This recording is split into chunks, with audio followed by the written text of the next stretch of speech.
Good morning students. अब हम लोगों ने सिंध और अंग्रेजों के संबंध का अध्ययन शुरू किया है पिछले क्लास में। आज इसी क्रम में हम लोग आगे बढ़ेंगे। थोड़ा मैं पुनरावृत्ति कर दूं पिछले क्लास की। हमने देखा था कि मुगलों के पतन काल के दौरान कमजोर शासक आते चले गए थे। बहादुर शाह जफर, क्षमा कीजिएगा, बहादुर शाह जिसे शाह बेखबर कहा गया, जहांदर शाह जिसे एक मूर्ख की संज्ञा दी गई, इसी तरह फर्रुखसियार जो कि सैयद बंधुओं के हाथों के कठपुतली कहा गया, मोहम्मद शाह रंगीला कहा गया और लास्ट में बहादुर शाह जो एक कवि था उसे जफर की संज्ञा दी गई। वह महफिलों और कव्वालियों में लगा रहता था। लेकिन हम उतनी दूर तक नहीं जाएंगे। इनके प्रारंभिक काल में औरंगजेब की मृत्यु के बाद, यानी कि 18वीं शताब्दी के फर्स्ट हाफ की बात हम करते हैं। 1768 ईस्वी में आसपास 1767 से 68 के बीच में सिंध एक स्वतंत्र राज्य के रूप में अपना अस्तित्व में अमीरों के द्वारा लाया गया। ये अमीर तालपुर के परिवार के थे और ये 3 केंद्रों, विशेष रूप से खैरपुर, मीरपुर और हैदराबाद, इन 3 केंद्रों पर इन्होंने अपने सत्ता की स्थापना की। अब हमने ये भी देखा था कि सिंध का 3 दृष्टिकोण से महत्व था अंग्रेजों के लिए। पहला, सिंधु नदी जो कि अरब सागर में गिरती है, हिमालय से निकालकर इसी रास्ते से जब सिंधु में पहुंचती है तो यह समीपवर्ती क्षेत्रों को, भूभाग को काफी उपजाऊ बना देती है। यानी कि समृद्धि का क्षेत्र था। दूसरा, जहां पर सिंध नदी गिरती है, यहाँ के पास में ही ये सिंध नदी आ रही है, यहाँ के पास में ही कराची बंदरगाह था, जो कि एक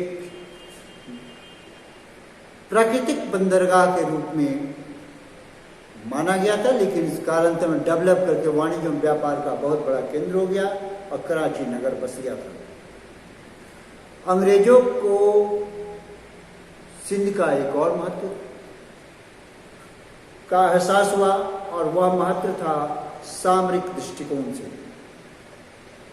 अफगानिस्तान जाने के लिए जिस रास्ते से जाया था बोलन दर्रा, वह सिंध के पश्चिमी सीमा की ओर जाता है, जो अफगानिस्तान की ओर जाता। सिंधु नदी के रास्ते से पंजाब के क्षेत्र में जाया जा सकता था, यानी कि रंजीत सिंह के क्षेत्र में जाकर वाणिज्य भी किया जा सकता था और विजय भी किया जा सकता था। दूसरा, पश्चिमी क्षेत्र पर एक खतरा मंडरा रहा था, वह था अफगानिस्तान की रास्ते से फ्रांसीसी सेना और रूस की सेना का प्रवेश। उस समय भारत में 1807 से 13 ईस्वी तक लॉर्ड विक्टोर गवर्नर जनरल थे और उस वक्त नेपोलियन का खतरा बढ़ता जा रहा था, क्योंकि नेपोलियन विजय अभियान के बाद एक के बाद दूसरा अभियान करते जा रहा था। और फिर उसने 1807 ईस्वी में तिलसिट के साथ संधि की, जिसके साथ उसका रूस का संबंध नजदीक हुआ और इन दोनों की मिलीजुली शक्तियों ने भारत के लिए, विशेष रूप से ब्रिटिश सरकार के लिए खतरा पैदा कर दिया। ऐसा इसी कारण 1808 ईस्वी में अंग्रेजों ने सिंध के साथ एक समझौता किया। समझौता बराबरी का समझौता था, एक मित्रवत समझौता था। लेकिन 1815 ईस्वी में जब नेपोलियन की पराजय हो जाती है तो परिस्थितियां बदल जाती हैं, लेकिन इनके बावजूद भी 1820 ईस्वी में एक बार फिर से समझौता किया गया। इसके अनुसार किसी भी फ्रांसीसियों को, यहाँ तक कि किसी भी अमेरिकी कंपनी को भी सिंध में वाणिज्य व्यापार नहीं करने दिया जाएगा। यहाँ तक कि उन्हें यहाँ आने की भी मनाही कर दी गई थी अंग्रेजों के द्वारा सिंध के अमीरों के माध्यम से। 1828 से 35 के बीच में Lord William Bentinck governor general बना। उस वक्त तक पंजाब में रंजीत सिंह ने अपने तमाम मिसलों पर विजय पाकर के एक विशाल सिख साम्राज्य का निर्माण कर लिया था। विलियम बेंटिक 1831 ईस्वी में पंजाब में रोपड़ नामक स्थान पर विलियम बेंटिक और रंजीत सिंह के बीच में एक मुलाकात हुई।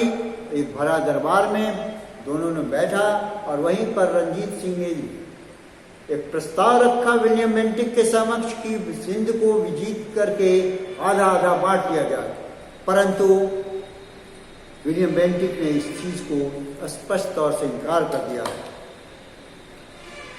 उसी दौरान 1831 ईस्वी में अलेक्जेंडर बर्न्स, जो कि रंजीत सिंह का एक दूत के रूप में या कहने पर वह सिंधु नदी के माध्यम से आगे बढ़ता हुआ पंजाब की तरफ बढ़ा और उससे भी आगे बढ़ा।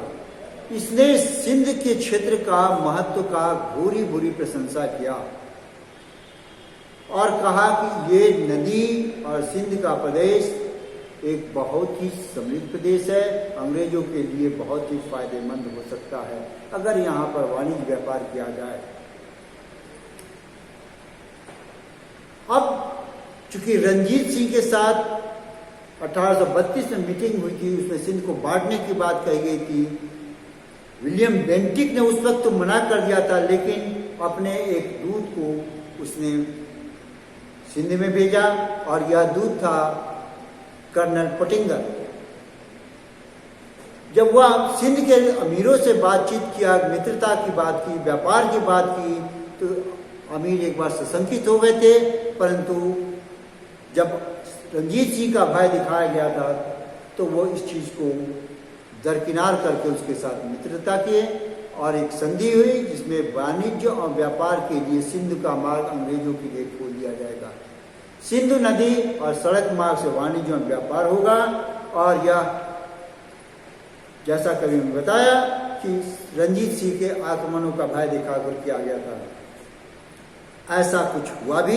1834 से 36 के बीच में रंजीत सिंह ने सिंध पर आक्रमण किया, हालांकि वह असफल रहा।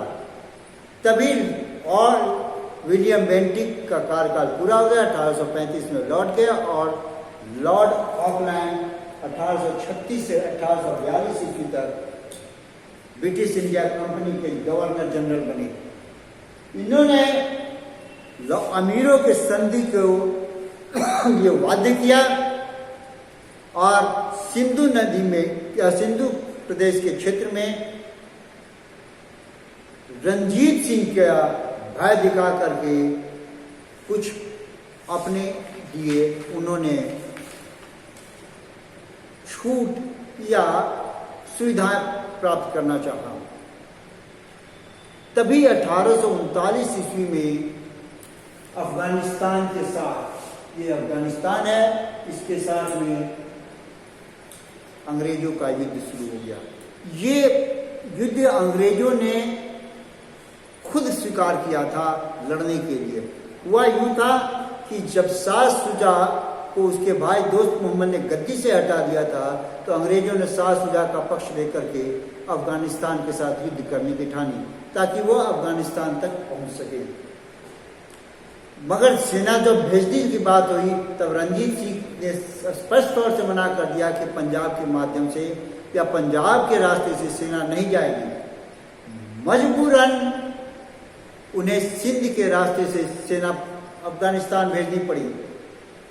लेकिन ये 1832 के अमीरों और अंग्रेजों के बीच की हुई संधि के बिल्कुल विरुद्ध थी। उस संधि में स्पष्ट तौर पर कहा गया था कि सिंध के रास्ते से या सिंध के क्षेत्र से न तो सेना जाएगी न सैन्य सामग्री जाएगी। अतः अमीरों ने इसका विरोध किया। इस विरोध को अंग्रेजों ने अमीरों का शत्रुतापूर्ण व्यवहार मान लिया और जब ऐसा हुआ तो एक कटुता का संबंध पनप गया अमीरों के बीच में और अंग्रेजी सत्ता के बीच में। क्योंकि युद्ध लड़ना था, युद्ध आवश्यक था, सेना भी भेजनी जरूरी थी। अतः अंग्रेज ब्रिटिश कंपनी की सुरक्षा हेतु अब आगे सोचने लगे कि अब आगे क्या किया जाए। अतः उन्होंने सोचा कि अब ये पंजाब का जो क्षेत्र है और सिंध का क्षेत्र है, इन दोनों क्षेत्रों पर विजय प्राप्त होगी। ये इस सीमा को प्राकृतिक सीमा जो कि पहाड़ों का माध्यम है वहां तक सुरक्षित किया जाए। इसी उद्देश्य से 24 दिसंबर 1838 ईस्वी को, जैसा कि मैंने बताया था कि सिंध के अमीरों के 3 केंद्र थे, तो उन्होंने पहले खैरपुर के अमीरों के साथ संधि किया। खैरपुर के अमीरों के साथ संधि के लिए वास्तव में किया नहीं गया था, विवश किया गया था। अंग्रेजों को उन्होंने सार्वभौम सत्ता के लिए जो प्रस्ताव रखा था अमीरों के ऊपर में, वह स्वीकार करना पड़ा। यानी कि सिंध के अमीरों को अंग्रेजों के द्वारा सार्वभौम सत्ता को स्वीकार करने की बात कही गई थी और वह उसे स्वीकार करना पड़ा। भक्खड़ का किला भी सौंपना पड़ा अमीरों को, खैरपुर के अमीरों को, और यह भी कहा गया कि जरूरत पड़ेगी तो खैरपुर के अमीर अंग्रेजों को सैन्य सहायता प्रदान करेंगे। जरूरत क्या पड़ेगी? अफगानिस्तान से जब युद्ध होगा या आगे अगर पंजाब में रंजीत सिंह से युद्ध होगा तो उन्हें सेना प्रदान पड़ेगी। आगे बढ़ते हुए ऑकलैंड ने 11 मार्च 1839 ईस्वी को, जो सिंध के सबसे बड़े अमीर थे, सबसे शक्तिशाली अमीर थे, हैदराबाद के अमीर, उनको संधि मानने के लिए बाध्य किया गया। यह संधि एक संशोधन थी, तो पुराने 1832 संधि की गई थी। अब यहां पर एक ब्रिटिश रेजिडेंट हैदराबाद में रहेंगे, जो आउटरम के रूप में एक रेजिडेंट हैदराबाद में रहेगा और उसके साथ 1500 सैनिकों की एक टुकड़ी रहेगी जो कि अमीरों की रक्षा करेंगे और रेजिडेंट के भी रक्षा करेंगे। इसके साथ साथ कराची का जो महत्वपूर्ण बंदरगाह था, सिंधु नदी के थोड़ा सा बाईं तरफ लेफ्ट साइड में, वह भी देना पड़ा, जिसका प्रयोग वह सैनिक दृष्टिकोण से करते हैं, जिसका प्रयोग वो वाणिज्य व्यापार के दृष्टिकोण से करते हैं। और इस प्रकार सिंध को आधार मान करके अफगानिस्तान के विरुद्ध एक युद्ध का अच्छा प्लेटफॉर्म मिल गया था। आगे 1841 ईस्वी में मीरपुर के अमीरों के साथ भी एक संधि की गई। लॉर्ड ऑकलैंड ने मीरपुर के अमीरों के साथ आउटरम के माध्यम से, जो रेजिडेंट था हैदराबाद का, उसके माध्यम से एक संधि करवाया। मीरपुर के अमीर की संधि वास्तव में ऑकलैंड के उस मंशा का चरितार्थ कर रही थी जो वह महसूस किया गया था कि ऑकलैंड की प्रवृत्ति रही थी। लॉर्ड ऑकलैंड यह मानसिकता थी कि जहां तक संभव हो उन भू क्षेत्रों पर जो स्वतंत्र हैं उन पर अपना अधिकार कायम किया जाए और ब्रिटिश आधिपत्य कायम किया जाए। मीरपुर के अमीरों के साथ भी कुछ ऐसा ही हुआ और मीरपुर के अमीरों को अधीनता स्वीकार करनी पड़ी और कालांतर में अंग्रेजों का यहाँ भी अत्याचार बढ़ता गया। आगे हम देखेंगे कि किस प्रकार अगला जो गवर्नर जनरल आते हैं, उस गवर्नर जनरल के रूप में लॉर्ड एलन बरो आते हैं, उसके काल में कि किस प्रकार सिंध पर विजय पाया गया। आज इतना ही, और नेक्स्ट क्लास में हम देखते हैं सिंध पर किस तरह फाइनल विजय पाया गया। धन्यवाद।